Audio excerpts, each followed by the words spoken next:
তার জীবনী থেকে শিক্ষা। এক নম্বর হলো সুলাইমান আলাইহিস সালাতু ওয়াস সালাম তার পিতার মতোই তিনি রাজা ছিলেন এবং রাষ্ট্র পরিচালনা করতে গিয়ে দিন পালনে কোনো শিথিলতা সাপোর্ট করেন নাই। বাবার মতোই তিনি দিনদারি ছিলেন, তিনি প্রমাণ করে গিয়েছেন, তিনি প্রমাণ করে গিয়েছেন দিনদারিতা এবং রাষ্ট্রের ক্ষমতা মানুষকে আল্লাহর ইবাদত থেকে দূরে সরে রাখে না। তার মানে হলো যারা দিনদারি তারা চাইলে রাষ্ট্র পরিচালনা করতে পারেন। আচ্ছা, আপনাদেরকে আমি প্রশ্ন করি, ঢাকা বিশ্ববিদ্যালয়, এই বিশ্ববিদ্যালয়টার প্রথম জায়গা দিয়েছেন কে? একজন বলতে পারবেন? নবাব স্যার সলিমুল্লাহ। লোকটা কি মুসলমান না হিন্দু? মুসলমান। অথচ যে ঠাকুর রবীন্দ্রনাথ ঠাকুর কোনোদিন চায় নাই ঢাকাতে একটা ভার্সিটি হোক, অথচ তার কবিতা এখন জাতীয় সঙ্গীত হয় নাই। তাহলে মুসলমানের উন্নতি হবে কেমনে? আমরা মুসলিমকে সম্মান করতে জানি না, এটাই হচ্ছে আসল সমস্যা। আমরা যে মুসলমান, আমরাই আমাদেরকে কি করতে জানি না, সম্মান করতে জানি না। খালি কেমনে তার ভুল ধরা যায় আর কেমনে তার পেছনে লেগে থাকা যায়, এটা হচ্ছে আমাদের মুসলমানদের একটা বদ চরিত্র। নবাব সলিমুল্লাহ 100 একর জায়গা দিয়ে এই ভার্সিটি স্থাপন করেছেন, ইতিহাস আপনাদেরকে জানতে হবে। আর যেই ঠাকুর ভার্সিটি চান নাই, ঢাকাতে ভার্সিটি হোক এটা চান নাই, তার জন্য ভার্সিটিতে কত লেখালেখি হচ্ছে। আর নবাব সলিমুল্লাহর কিছুই নেই, এখনও নেই। তো আল্লাহ আমাদেরকে হেদায়েত দিক করে, আমিন। তা আমি যেটা বলতে চাচ্ছিলাম, অবশ্যই দিনদারিতা রাষ্ট্র পরিচালনার অন্যতম একটা গুণ। তারাই রাষ্ট্র পরিচালনা ভালো করতে পারবে যাদের মাঝে দিনদারিতা থাকা ভালো, যেটা নবীরা প্রমাণ করে গিয়েছেন, বলেন সুবহানাল্লাহ। 2 নম্বর শিক্ষা হলো যারা বয়সে বড় তাদের চেয়ে যারা বয়সে ছোট তারাও কোনো সময় সঠিক পদ্ধতি এবং সঠিক সিদ্ধান্ত নিতে জানে। কথা বলেন ঠিক কিনা? যেটা সুলাইমান নবীর সময়ে সুলাইমান আলাইহিস সালাতু ওয়াস সালাম তার বাবার সিদ্ধান্তকে টপকে গিয়েও তিনি যেই সিদ্ধান্ত দিয়েছিলেন বাবা মাথা পেতে সেটা মেনে নিয়েছিল। সুবহানাল্লাহ। এখান থেকে প্রমাণ করে আমি বাবা। অনেক সময় আমার সন্তানের মাথায় এমন একটা বুদ্ধি আসবে যেটা আমার মাথায় আসবে না, আমার মাথায় নাই, তখন বাবা হয়েও সন্তানের ওই মতটাকে প্রাধান্য দিতে হবে, পরামর্শ করতে হবে যে তুমি এটা কেমনে কি করতে চাচ্ছ। সন্তান একটা বললেই খালি ধমক দিয়ে উল্টে ফেলাইয়া দিবেন, খবরদার, এটা করা যাবে না। সন্তানের কথা বুঝতে হবে, তার কি আবেগ কি ইচ্ছা এটা শুনতে হবে।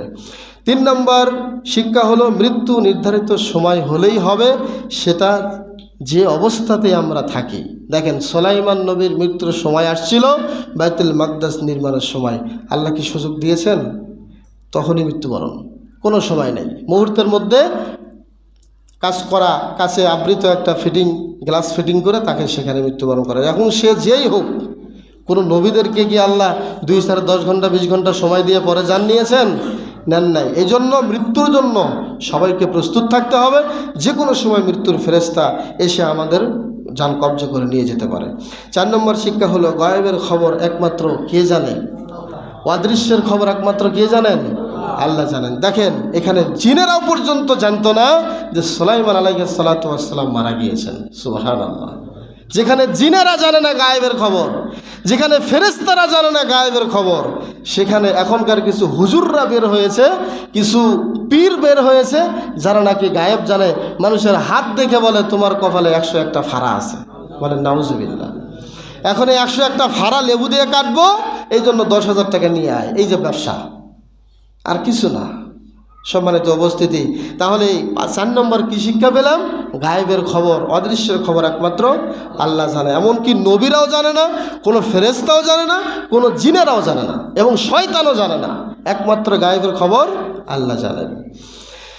এরপরে এই ঘটনা থেকে আমাদের আরেকটা শিক্ষা হলো, যিনি আদর্শ নেতা হবেন তার একটা গুণ হলো প্রজাদের যারা তার অধীনে থাকবে তাদের খোঁজ খবর নেওয়া।